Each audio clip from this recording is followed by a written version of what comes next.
Greetings from Podcast Junkies in Boca Raton. I'm Swice here with co-host Mons. Mons, how we feeling today? A lot of Boston shit on. Yeah, I didn't even think of that until you just said it. Yeah. We have a lot of Boston going on. Sox playing well. Sox are playing very good baseball right now. And we got the Pats next week. do. Big home game versus Raiders. We're in football season, guys. But first up, wanted to welcome we will have two guests on. One who you guys know who will be more of a reoccurring, and then my guy, Chris, fellow Syracuse alumni. Chris, welcome to the MVP show. How we feeling today? Guys, I'm feeling fantastic, man. College football starting tomorrow. Well, officially, I guess, starting tomorrow. I'm excited, man. Wow, you got the best setup I think we've seen on here, Chris. I mean, I'm not surprised with the new house thing, but goddamn, we've been doing this since January with the guests basically weekly, and I think you have the best setup. Nah, I appreciate it, man. Yeah, you learned some editing skills over in Newhouse in Syracuse, man, and you put it to use. I'm actually getting a new house and setting up a new studio.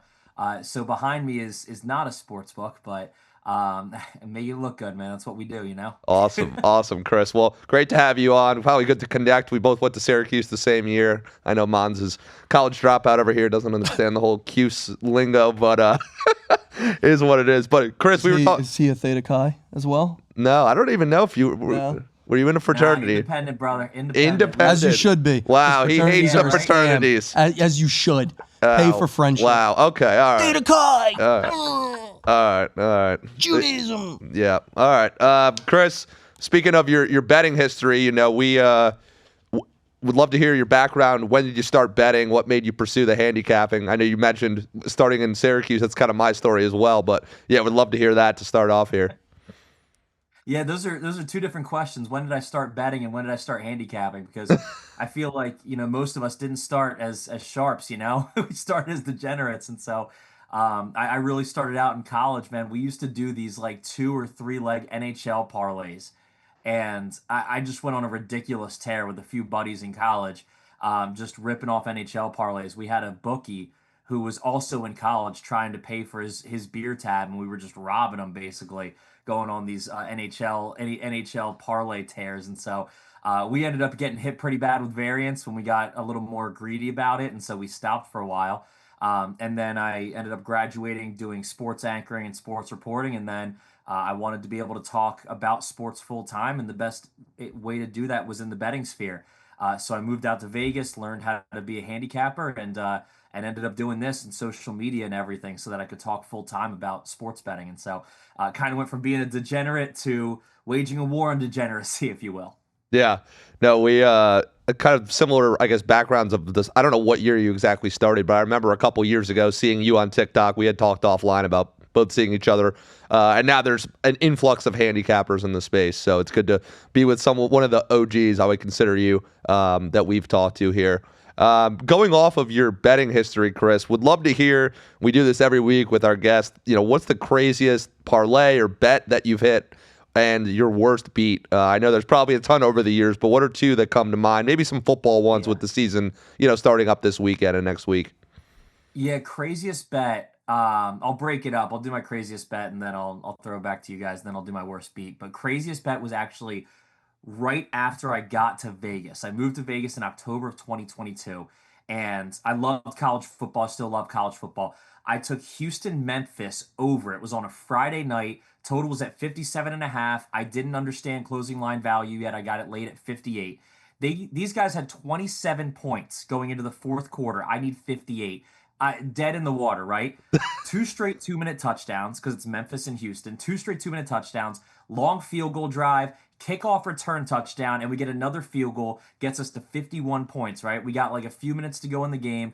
We're thinking, you know, we need a touchdown, right? Houston drives the field in 3 minutes, gets us to 58 to make it a 6-point game, recovers their onside kick, drives down the field in 51 seconds, walks it off with a touchdown to get us over 38 points in the fourth quarter. And that was like a week after I moved to Vegas. I was hooked, dudes. Like, I was absolutely hooked. I was like, this is the greatest thing ever. I love sports betting so much. Yeah, it was just a random Friday night, and it was the greatest sweat that I think I've still ever had. If I was on the under, I would have been sick to my stomach. Right? 38 fourth quarter points, you said? 38 fourth Yeah, quarter points. I would have College is been wild. sick. I mean, Yeah, well, that no was punts, that, nothing like it that. wasn't It it was- wasn't yeah, it was 38, but what was just I mean, I don't want to dive into it yet, but Iowa State, Kansas State, that fourth quarter was that under looked beautiful. And next thing you and know, then they're kneeling at the end. I'm watching at a bar without that sound at saved the me. end. I was like, what I needed the fuck? the under, so that saved me. I thought you took a parlay. Yeah, with the under. Dude, that over was an atrocious beat. Oh, yeah. Guys, forearm goes down at the half-yard line and they kneel it 3 No, times. you know what the real bad beat was? I was going to dive into it later, but I sent out Dylan Edwards over rushing yards. The guy, a fucking muff punt. Did you see that shit? Yeah. So Yeah, he muffs FanDuel, the punt, gets injured and doesn't come back. FanDuel and those sites, the DraftKings, they voided it, but the offshores didn't. So some of the clients, I had to make sure, I get you some free play or whatever, because that was my bad. So yeah, that was tough there. But Chris, going off of that, I know you have a big community in the Covers Club. What are your top tips for them, whether it be the new bettors or guys that have been there in a while? Like, what do you suggest to your community for being a profitable sports bettor? Yeah, I've actually developed over the last few years. I've gone from hating parlays to being like, oh, this is where you got to do it. And now I've kind of streamlined it into 3 key tips. All right. And it boils down to 3 words, actually: discipline, patience, and independence. So discipline, especially in your losses. I got to tell guys, dude, I hit it about 58 to 60%, which is really good. And I try to keep it between, minus 150 favorites to anywhere between plus 150 to 200 underdogs is kind of those are kind of my borders. So hitting at 58 to 60% is profitable for me, but you have to be disciplined in your losses, and you sometimes have to be okay with losing. Like, if you go to bed after a losing day and you haven't chased it, that means you haven't made your losses worse. So discipline, almost as important as picks, really is such an important trait to create and to develop in this industry, because if you don't have discipline, you're chasing your losses, you're going to make them a lot worse. Patience, no parlays, no big, mountainous parlays. Build the mountains slowly. Be okay with single bets. Be okay with, starting out as a $10 bettor. I started out in 2022 as a $10 unit bettor. I won't talk about my unit size now, but it ain't $10 anymore. And I couldn't have done that if I wasn't building it up over time. And then you look back and you see how much you won. So patience, independence. Independence is the last one. Is, the games you bet on and the games you find value on aren't necessarily going to be the games that you really want to watch. We'll talk about big games later this weekend, but games like Houston and Memphis might have more value than the Big Ten or the Power 4 games. And so, games that you find value in might not always be the games you want to watch. And sometimes independence means staying away from the games that you want to watch and just watch them just to have fun, rather than put a bet on a way oversaturated market. Yeah, no, that was great advice. For us, early, like this past week, Billy, who we're going to have on the second half, kind of our college football expert, his play of the week was Hawaii money line, not something from the Iowa State Kansas State game, and that cashed. But again, it wasn't the prime, most heavily bet on game. So we got to think who's going to the sports book and kind of going there. Like, what is the average Joe doing? In my opinion, I always thought of Mons when average Joe guy going to the book, blue collar guy going to go place a bet. What are they betting? Overs and favorites and the primetime matchups. So you're right, Chris. I won't even send out like a Monday Night Football play, a high unit one if I don't see the value, because if that game for me was at 1:00 on a Sunday, would I still send that out? So that's what I like to tell my audience and subscribers there. The last question, Chris, for you before we dive into the college slate, which I know that might bleed into this question a little bit, but what's your favorite sport to bet on, but also what's been your most profitable sport to bet on? Same answer, college football. Okay. I covered college football for a long time. My favorite sport and my most profitable sport is college football. And it's funny, my favorite play last week was the UNLV Idaho State over, because I loved Idaho State's pass offense. Who the hell's betting on Idaho State, I love the over. I love their pass game. I love UNLV's run game. I hated both defenses, and that ended up hitting, obviously. But finding value in the Power Fives, the Group of Fives rather than the Power Fours, it has just been such a cash cow for me, and it's been such a way for me to earn, a ton of money over the years. I was an award-winning sports anchor and reporter in college football, so I've been on the field, I've been in the locker rooms, and that knowledge and kind of knowing the game from that level and taking it to what I'm doing now has really helped kind of combine a system that's both subjective and objective. And it's just been really profitable for me. And I just love college football, man. So it's fun to bet on and it's fun to win money. Yeah.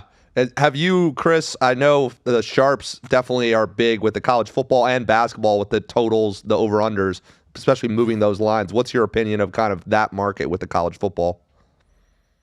Yeah, it's interesting because college football is one of the most really complete markets that you can have. You have the oversaturated, really efficient market of the Power Four teams and the Power Four games. We're going to talk about a bunch of them with the top 10 matchups we have this week.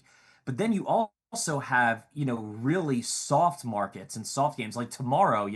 I love the, Boise State USF game tomorrow. No, there's not going to be that really sharp of a market on it. So you can find, if you're a plus EV bettor like we talk about, you can find good value and good value versus the expected value you find in those games in college football. So it really is a sport for everybody because you could be a square and buy into a really oversaturated and efficient market, or you can jump on the group of five teams like I loved North Texas overs last year was easy money because they only played offense and no defense. And I don't know if you got any listeners betting on North Texas with me, man. I love it, but I can't imagine there are many of them.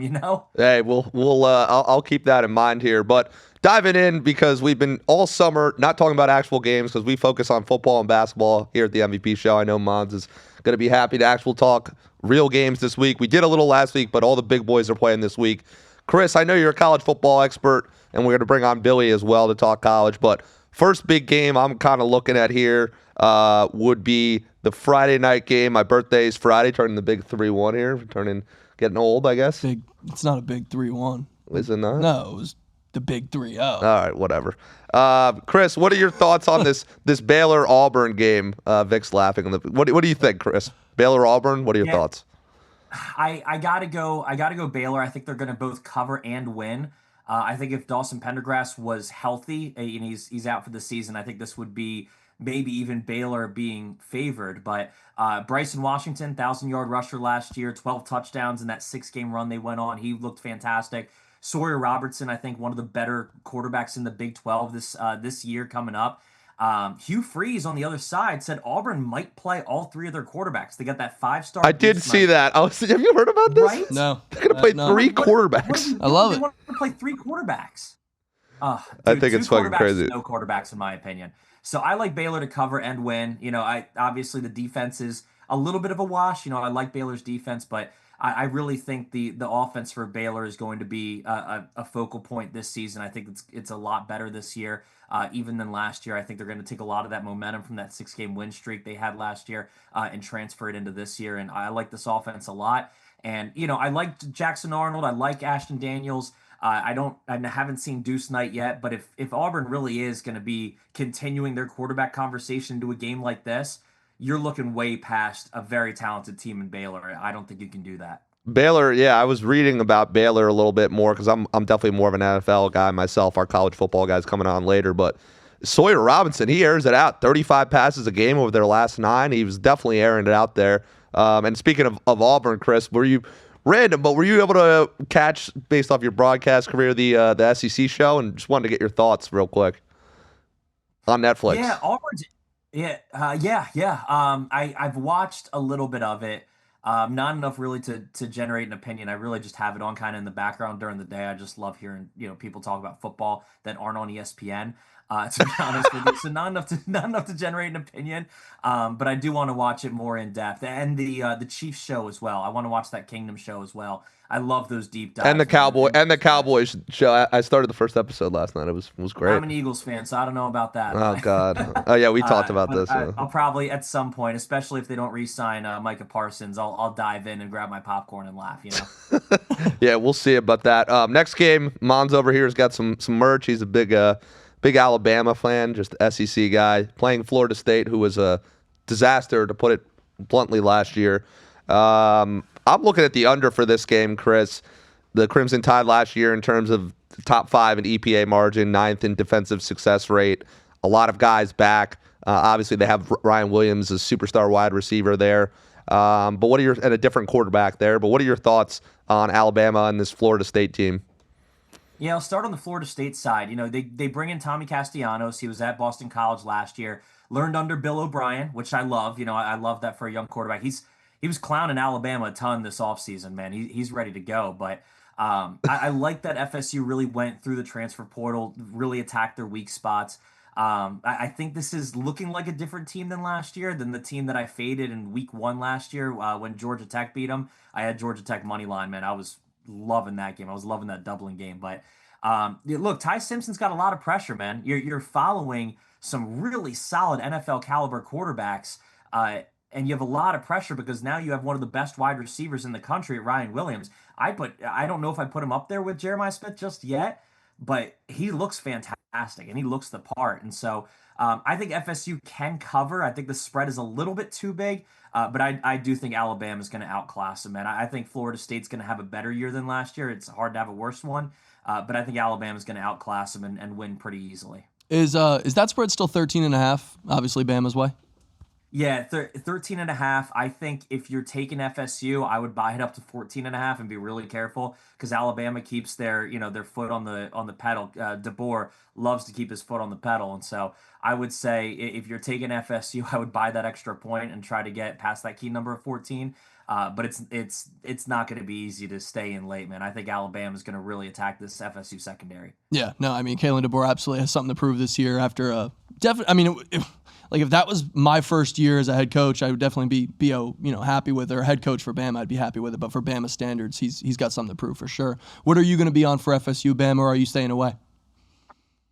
I think I might lean. I might wait until halftime. I'm gonna stay away from a pregame bet. And if I think I'm really liking how the offenses are looking, and if I think FSU looks outmatched on defense, I'll make an in-game. But probably stay away from this one for now, just with all the question marks on both sides and all the new guys.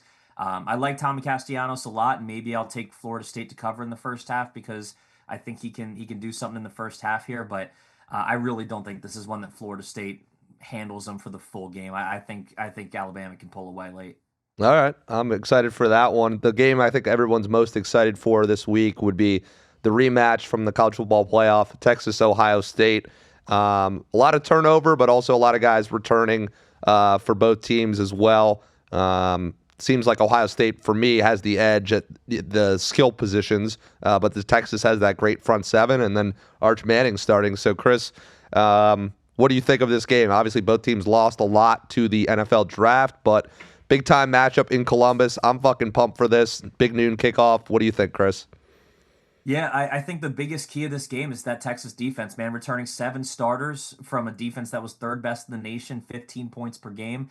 My biggest concern for Texas is that O-line. 4 new offensive linemen. I know they were all top 100 recruits, so that's huge, but that's definitely the biggest question mark, as well as, Arch Manning has all the hype in the world. We haven't really seen a ton out of him yet, and this is easily the biggest game he's played in so far. And so, how are 4 new offensive linemen and a basically brand new quarterback going to play in the shoe, man? It's not going to be easy, but I think the key matchup really is that Texas defense returning all those starters against Julian Sayin in his first start ever. Yeah, we all have seen the stat. First starters against the number 1 team are 0-18 over the last 20 years. I don't really care about those trends. That wasn't Ohio State, Texas. I don't really care about that trend.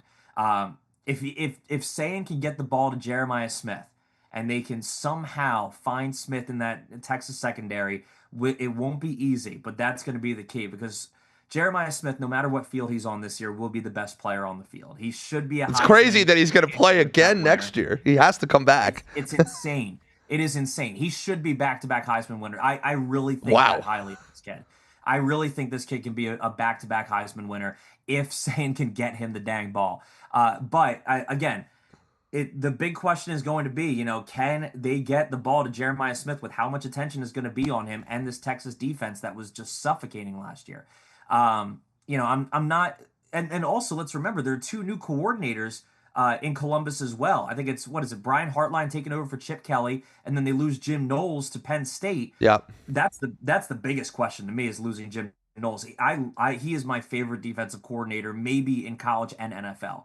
I worked with him when he was at Ohio State, man. Oklahoma State. I have more respect for him than almost any coach or coordinator. He is an absolute genius. Could have been like a brain surgeon. That is very insightful. You wouldn't just get that on the internet. So I appreciate you, Chris, sharing that. The primetime game that night, we got two quarterbacks. Monty probably aware of Cade Klubnik and Nussmeier from the show there. But Brian Kelly, he's lost 5 straight openers, and LSU Clemson at night. What are you thinking, Chris? LSU Clemson, it's tough, man. I mean, 5 new starters on the LSU offensive line against this Clemson defense that really the defensive line is one of the best in the nation. TJ Parker, 11 sacks last year. Man, this dude is an animal. I think this thing could turn into a bit of an offensive showcase. You have 2 potential Heisman candidates in Nussmeier and Cade Klubnik going against each other. It's going to be, it's going to be tough because LSU couldn't really generate interceptions this year, and this Clemson offense is only looking better and only getting more experienced. And I think Cade Klubnik is really putting it together this year. I see a lot of scoring potentially in this game. I think Clemson is just going to pull away at the end there. I know LSU has a couple new transfers in the defensive secondary that'll be important, but I don't know if it's going to be enough against this Clemson offense. I think we will see an offensive showcase with Nussmeier throwing for 300 yards, Klubnik throwing for a ton of yards as well, and them getting the ground game as well. So I like an over, but I also like Clemson to cover, even though it's 3.5. That hook is baiting me, but I'm going to take it minus 3.5 for Clemson. I think this is going to be a great game, though. Well, I've taken the hook. Hopefully we get some points Saturday night shootout there. I've been just following college more than I ever have, and it seems like Clemson's defensive front is fantastic there, so that should be an interesting battle. What are your thoughts on their defensive line and front there, Chris? Yeah, I already touched on TJ Parker, obviously. He's an absolute stud. He's a guy that I want the Eagles to go after in the draft at some point. But here's my big thing, man. Neither of these two teams have been remotely good in openers in the last couple years. So who's going to show up? And this defensive line for Clemson is genuinely one of the best in the nation, bar none. And now you're going against LSU and 5 new starters on this offensive line. Dude, that's scary. That's scary. So I think the Clemson defensive line at some point in this game is going to win battles, and they are going to end up. They're going to end up in that backfield, and Nussmeier is going to be under pressure. And for a guy that threw double-digit interceptions last year, that's not fantastic. That type of pressure doesn't bode well.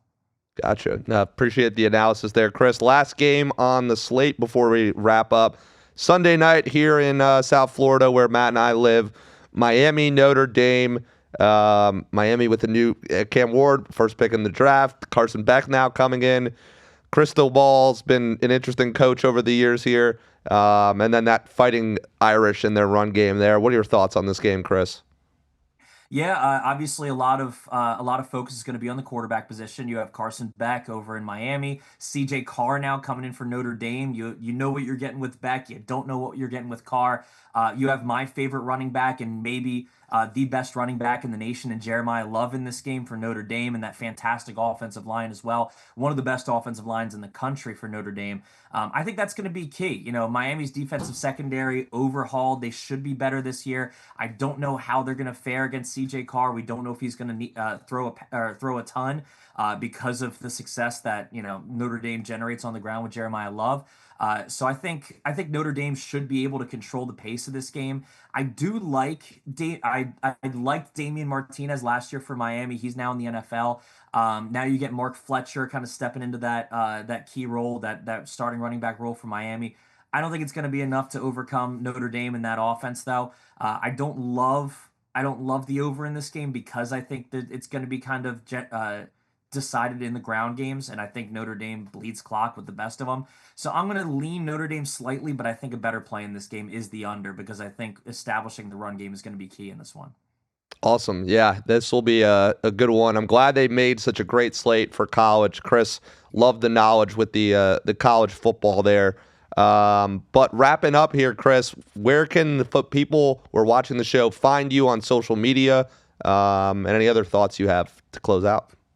Yeah, if you guys are on Instagram, TikTok, Twitter, anything, hell, Facebook, I'm at Covers Club Chris. The Covers Club, the logo you have up here, is our, that's our club, that's our Discord. We have the free side of the Discord. Join at any point. It's links in my bio on any social media platforms. But find me at Covers Club Chris. DM me, man. This is my full-time job. Let me know you heard the podcast and say, hey, I loved you. I hated you. You didn't tell me anything. I don't really care. Just hit me up and let me know you heard me on the podcast, and I'll be happy to chat with you and talk ball with you and get you some winners. Awesome. Love it. We're excited for a great college slate. Chris, that was awesome. Loved your college insights, and great to have another fellow Syracuse grad on after we had Thomas on a few weeks ago. So take care, and let's cash some tickets this weekend. Let's do it, guys. Good luck out there this weekend, guys. I appreciate y'all having me on. All right, Chris. Thanks, Sir. brother. We're bringing Billy on. This transition is the first time. The amount of he knows his college knowledge that's happened on this show. In the last 2 but we're weeks. about to get some more. Yeah, unbelievable. Chris knows his shit, and he's got the insights there. So that was awesome. You're probably like, this is a lot of good information. Way more college info than I've ever taken in before. Same with me. Yeah, we're gonna have to. I think we got Billy on. We got Billy on the line. All right, thanks for interrupting. Billy with the news. All right, I wasn't talking. So There he is. There he is. Look at that handsome fuck. Look at that guy. Look at that guy. Fucking mustache and all. All right. Well, we're gonna start off. Hopefully, Make can sure you hear you us? unmute. Yeah, I'll mute yourself, brother. Oh, can you hear me? There he is, live from South Florida. This is our first time with this. But we're gonna start off today with give Matt a little breather from college. He's currently catching the ball. He's like Jeremy Shockey out here with his tight end skills. He's apparently very good at flag football in Jersey City or something. Right, it was pretty electric. I'm not gonna lie. In the slums of New Jersey, people are pulling out like straps and stuff if the call didn't go their way. Oh man! All right, but we're gonna start off with Lindsay's. I'm just gonna call it Lindsay's podium picks segment here. Since I just started the Cowboys doc, the question today, and Billy, you don't have to answer if you want. Mons, I didn't even tell you this before, but it was on the doc. Yeah. Top 3 worst owners in sports. Do you put Jerry Jones on that list? Is he a bad owner? Whoa. I don't think he's Jerry a bad Jones. owner. Jerry Jones is one of the best owners of all time. Yeah. Well, his team's been shit for 30 years, so and he had to release a doc to be relevant. I don't know. Jerry Jones is always relevant. All right, so who would be your top worst owners in sports? I don't know. You don't know who the owners are of shit teams on purpose. The Pittsburgh Pirates owner, he's for sure up there. You don't know who he is, or you don't give a fuck about Cleveland Browns owner's a fucking idiot. Yeah, he's up there. The Jaguars, that guy's not smart either. All right, Billy, what do you got? Because Mons likes all owners, apparently. That's one of the worst takes I've heard. How did Jerry Jones is one of the best owners in football history? 3 Super Bowls in his first, 6 years? Yeah, and he's won nothing since. Franchise? Oh, my God. You're a Packers guy. No, I go. We don't even have an owner. Owners. I think James Dolan. James Dolan's definitely up there. Yeah, he's bad. This guy's terrible. The athletics guy, I know he's getting under a bunch of scrutiny for wanting to move. I don't know his name, but the athletics, yeah. And then what about the Clippers guy who got kicked out for he was being Jimmy Haslam's the Browns owner. Woody Johnson for the Jets is pretty fucking bad. Yeah, Woody's terrible. He let his Jerry Jones go get Mike Williams on a Madden rating. Yeah, he's terrible. All right, well, we'll move on from this question. I guess it was a more difficult question there. Yeah. Survivor Week 1 is coming up next week. We got to get our pick in by Friday. Are we This week? No, next week. Okay. All right. Are we still in on Denver, or are we looking at Arizona? Because that line's been moving from 4 all the way to 6.5 for that Saints game. Denver. So, have you watched the VSiN Survivor thing? Yeah, I did actually. All right. Well, the first 2 weeks, the highest percentage. So, are you going to hedge and bet on Tennessee money line? No.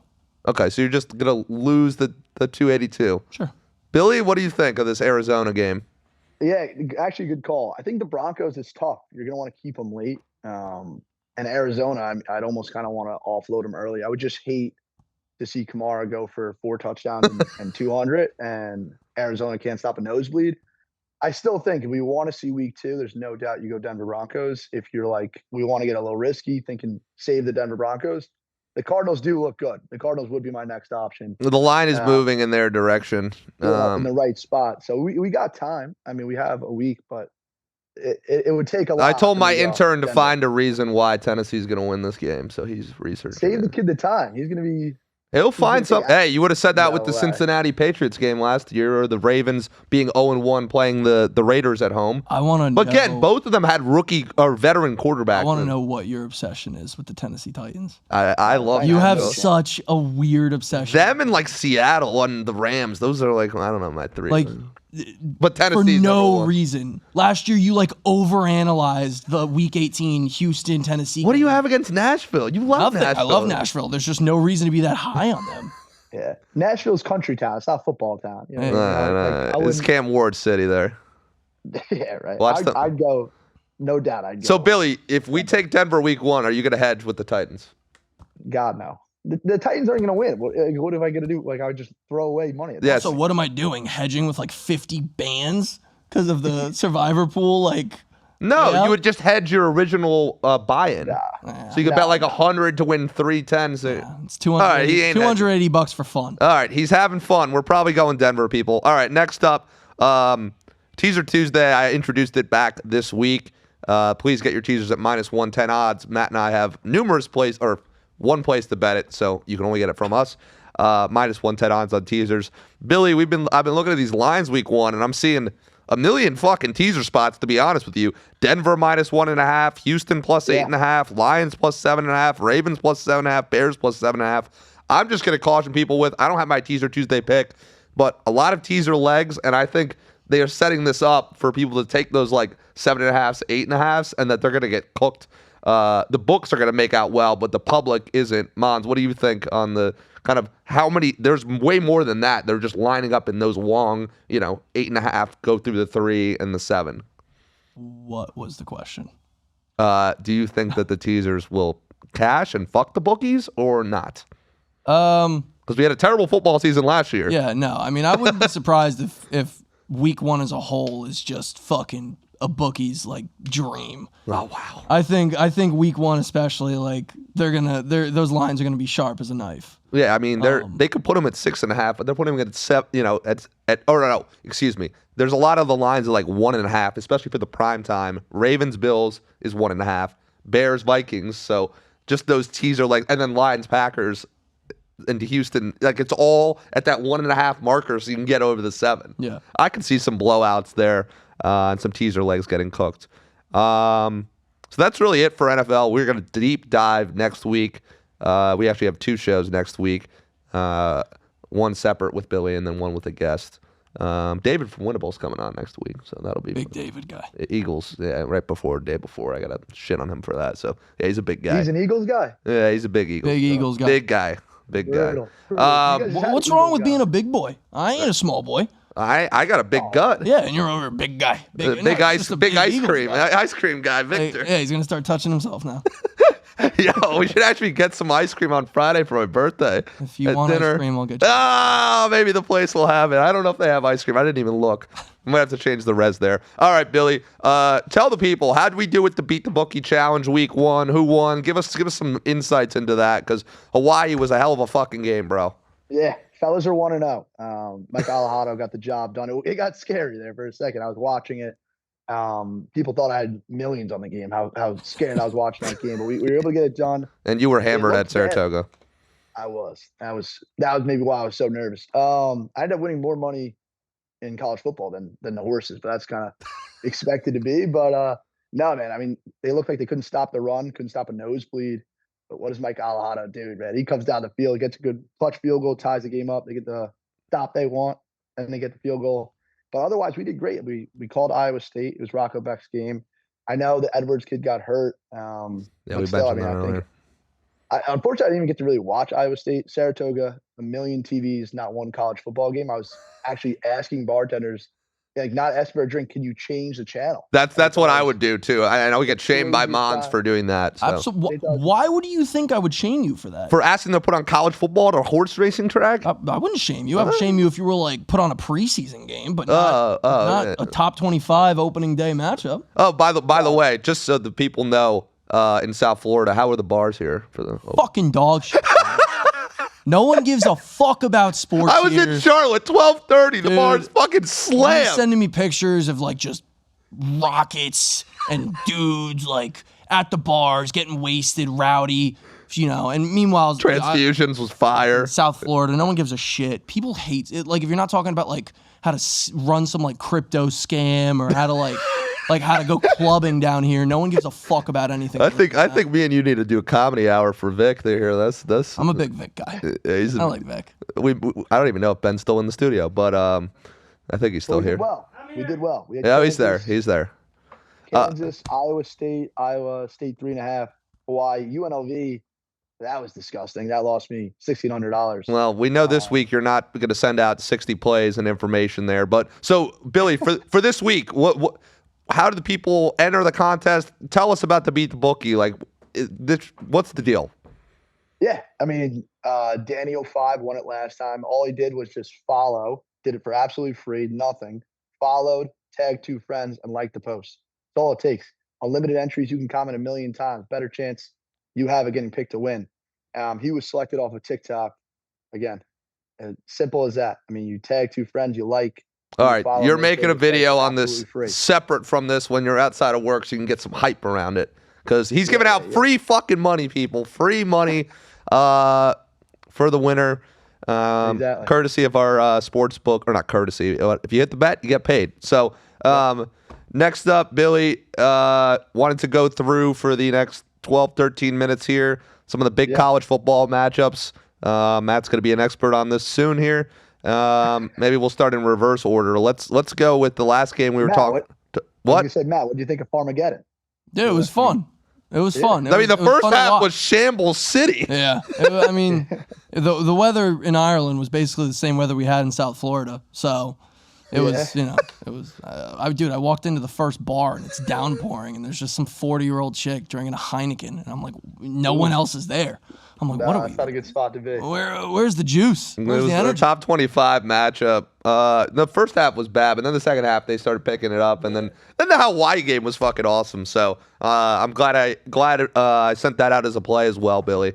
Yep. But college football matchups. Let's start in reverse order actually here with the last game of the weekend. What are your thoughts? We just heard from Chris about Miami, Notre Dame. Billy, you were super insightful last week with some small-time matchups there. What are your thoughts on now we're talking about the bigger teams and the bigger games. What do you think about Miami and Notre Dame? And don't confuse the people like last week where you're saying, oh, I like this, and then the end is fucking... No, I mean, I'm an Irish guy. I like Notre Dame here. Notre Dame, one of the best defenses in the country. Miami, one of the worst last year. I think they did fill a lot of holes from the portal. But I like Notre Dame. I like that 2.5 number. Jeremiah Love, Heisman candidate already. DJ Carr, a little bit of question marks around him, but there's a deep team. There's a deep team around him.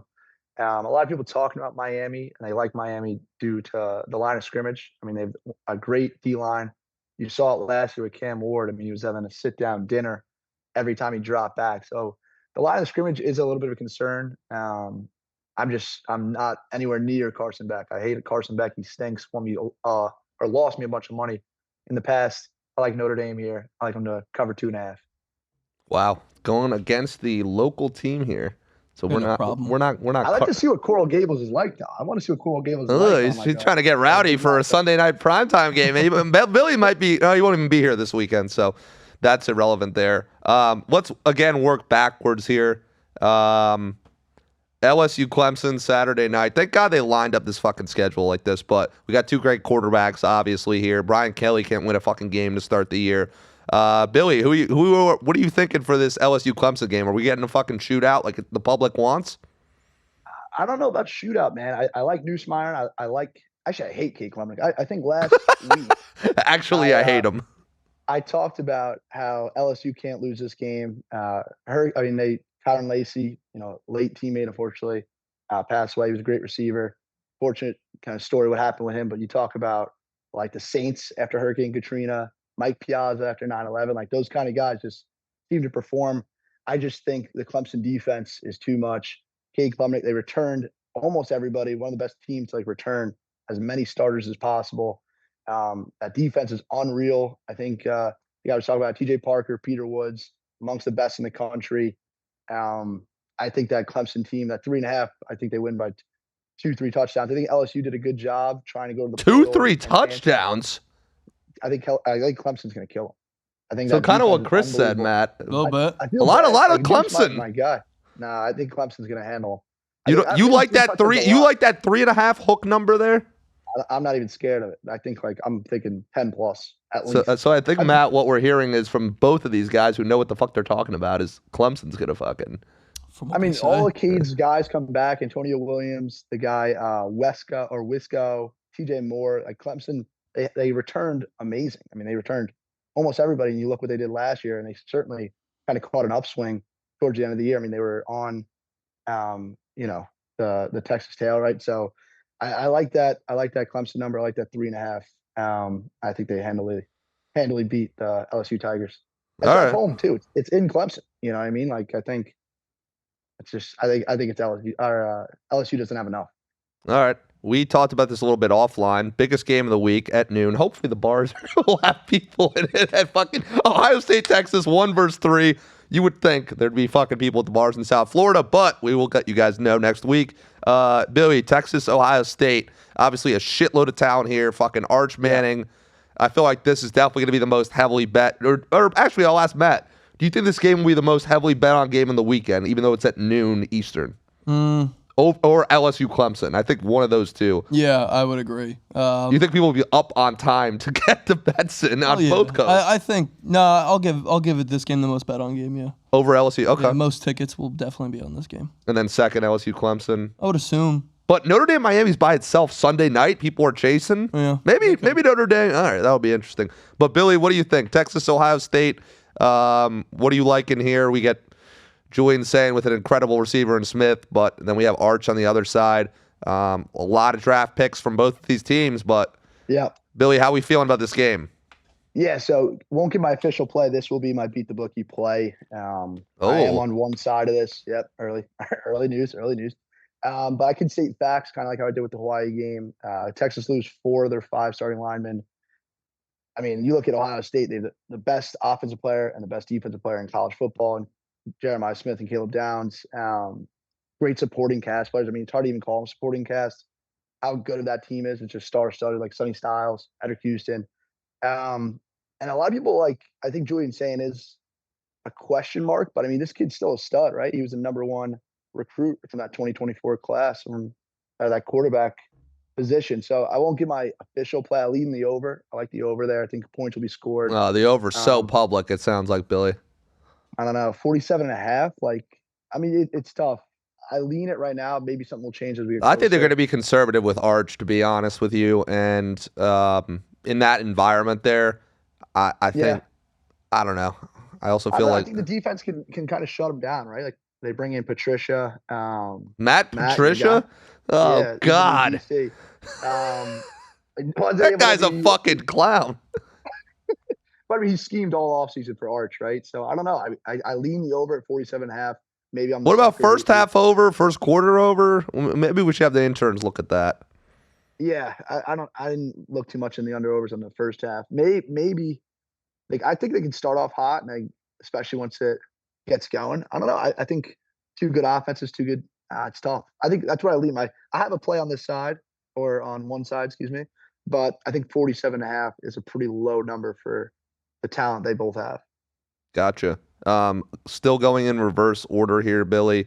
Yeah. Alabama, Florida State, big spread here. I know you didn't want to talk too much about it. That Alabama defense is pretty nasty. Obviously, Florida State coming off a crappy year. What are we thinking here for Alabama, Florida State, or is it just the stay away game for you? Yeah, I was so adamant on UNLV last time. Like a quick analysis, no doubt, there's no way they lose this game, and they should have lost that game. They won by 7. I had them -24. So I don't know. I think Alabama should handle them pretty easily. I like the kid Castellanos out of BU, but or BC, excuse me. But I don't know.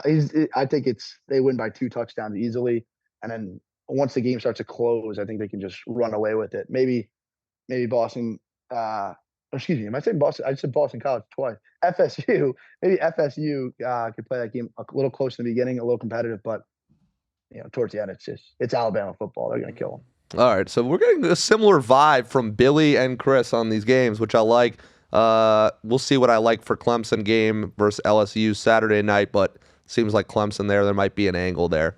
The next Clemson game was. Oh my bad. I was gonna say Clemson was very close to being my beat the Bookie. beat the Bookie play, but like I mean, such a Garrett Nussmeier guy. Like that's my guy. But I don't know. I think that Clemson team is gonna be real good this year. All right, Billy. The last game. I know you put Georgia Tech initially Colorado on here, but I don't even want to talk about that game. What is Colorado's even situation without their two one Heisman winner and then Shadur gone? What's the situation? They lost a lot. They lost a lot of people. I think they brought in. I can't remember the kid's name off the top of my head, but they brought in a new quarterback who's supposed to be like as good as Shadur. But I like Haynes King a lot. I like that Georgia Tech team. Only thing that scares me with that one is they get a lot of love. They're getting a lot of preseason love to be a dark horse in the ACC. Obviously, you saw how well they played against, U Miami last year, beating Cam Ward, upsetting them. They played Georgia great, right? So, they're definitely a dark horse. I think they could win the ACC, or they definitely could be a name this year. I like Haynes a lot. But I like that almost is like a little bit of a grab line. I mean, Colorado loses, you'd think, essentially everybody, right? They lose their two receivers in Travis Hunter and Jimmy Horn. They lose Shadur. They lose. I don't know what they improved on, but that number is low. So I don't know. I lean Georgia Tech there, of course. Though. All right, last game, Friday night game on my birthday there. You got a bet for Baylor Auburn. Yeah, Baylor, and I like them big. 2.5. That's what Chris said too. Take it. Yeah. That's paying for your birthday dinner now, buddy. I'm telling you, slamming Baylor. Another one. You're not actually going to bet it, are you? Yeah. You can throw a little parlay in Friday night? No, just straight. Pay for the dinner. Wow. We trust Chris and Billy from today's show. I love Sawyer Robertson, man. He's the second best quarterback. He airs it out, dude. This fucker throws the fucking football. He's got he's a great athlete. Good pocket presence. But yeah, I mean, he's the second best quarterback in the Big 12 behind Levitt. That team brings back 4 linemen. Bryson Washington comes back. He's a 1,000-yard rusher from last year.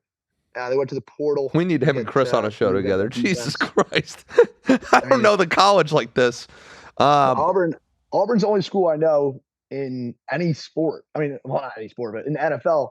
Excuse me. Holy cow. Auburn's the only team that runs a quarterback committee. They got like 2 or 3 guys. That's the weird. Yeah, they have multiple quarterbacks in college football. Freeze is like, I don't know if he's trying to rebuild. Weren't they in the SEC show? Yeah. Yeah. Yeah, they had an episode. Pretty shitty year.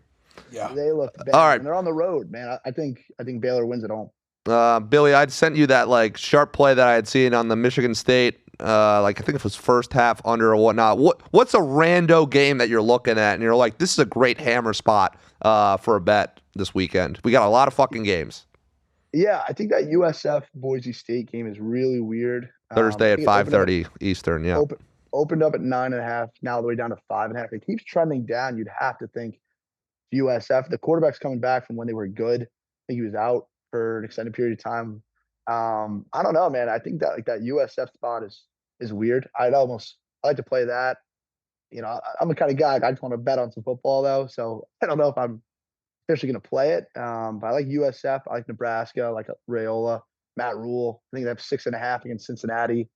But those are probably my 2 more random ones. But I'm pretty much on, like everybody, probably the 4 biggest games. I mean, outside that Baylor Auburn game, 4 of the bigger games for this week 1 slate. So, how many bets do you think you're personally hammering this weekend? I got play in Ohio State, Texas. Gonna use Clemson. Gonna use Baylor big, and then I'm ND Miami, man. Just scares me a little bit, just because they got the kid Ruben Bain. That D line on Miami is unreal. So they can shut down Jeremiah Love. They're gonna make CJ Carr beat them. It's a weird game. I mean, like you think. I mean, they're both kind of in like prove it spots. Like if I was Miami, that defense was atrocious last year. But I've only heard good things of like they brought in people, brought in guys they want. The defense looks completely different. And then, I mean, we know how deep and how much depth that Notre Dame team has. But if I was Notre Dame, I'd want to make Carson Beck beat me. And if I was Miami, I'd want to make CJ Carr beat us. So I lean Notre Dame. I'm a Fighting Irish guy. It's my team. But it's definitely a weird spot. I probably won't play them unless I need to on a Sunday night, save my week kind of play. Yeah, and then we got a Bill Belichick, his debut Monday night, standalone. But Mons, how do you think the books are going to make out through Sunday night this weekend? Is it going to be a good week for the books? Is this football season going to be good overall? How you feeling? It has to be for the books, man. I mean, last year was... Dude, if it's another bad year, it's literally just Vegas doing it on purpose so that way they put offshore and underground bookies out of business. Because even Vegas was getting slammed. Yeah. Everybody's getting I think got to be a good year for the books. My favorite... Fade the public. My favorite thing will be on Sunday night, Notre Dame, Miami, just to see how many people are out when we're at the bars just sweating their whole fucking week on Notre Dame, Miami. Yep. I'm glad they put that game on, and interested to see how North Carolina does Monday. I'll probably just be at home Monday after the long weekend of watching all the games out, just to see how Belichick looks coaching a college team there. But that's a wrap today for the MVP show, a special double guest edition with Billy and Billy, who's been on the show now twice, and then Chris, who, you guys are pretty much on the same page with college, but make sure look at him diving in on camera. But it's been a great show, guys. Excited for a full slate of college football. Everyone, make sure to like, follow, Make Vegas Pay across all socials. We're going to be a lot more active on Twitter. Mons is going to be doing some memes and stuff of me this weekend, so that should be fun. We should take those pictures now, and everyone cash those tickets this weekend. All right, y'all.